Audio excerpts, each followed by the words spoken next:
There'll be expressions with complex numbers on the math portion of the ACT. In this unit, I'll review how to simplify them. Okay, let's talk about complex numbers. What is a complex number? Well, it's in the form of a plus or minus bi, where the first number is a real number and the other part is an imaginary. Just because the I makes it imaginary, that's why they put an I there. But let me define what I is. I is equal to the square root of -1. So we've always been told that you can't take square root of a negative number, so they define imaginary I as the square root of -1. But if you squared both sides, so meaning I would have to take square root of radical -1, you square that side, you would get -1. This is the main thing you need to know about imaginary numbers, that I squared equals -1. Let me apply it a couple times. Say if you were asked on your ACT to evaluate what is I cubed. What you would do is you would write that as I squared times I. Why? Because you know what I squared is. That's -1 times I, giving you -I. Let's do a couple more just to make sure. What if you were asked to find I to the fourth? I to the fourth you can write as I squared squared, giving you I to the fourth. Now if you remember what I squared is, that's -1. And if you take -1 and square it, you get +1. One more.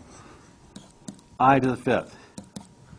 Well, you can write that as I squared squared times I.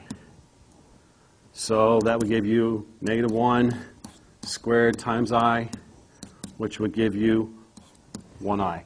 Now that's just a couple quick applications. Let me show you one more. Possibly you're going to have to see, and it deals with conjugates with complex numbers. Say if you were given the expression 1 over 2 plus I, and you were asked to simplify the expression.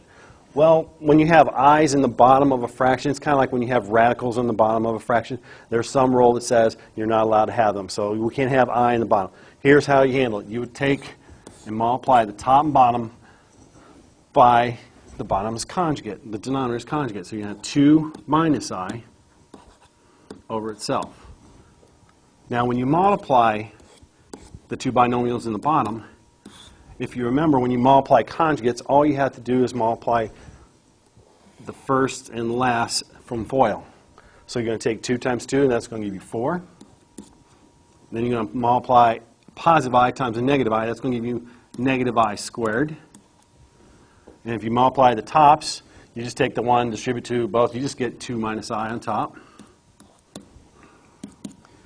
Leave the 2 minus I alone for right now. Let's simplify the bottom.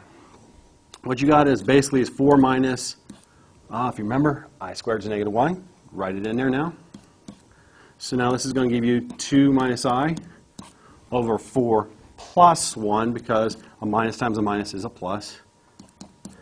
So you get an answer of 2 minus I over 5.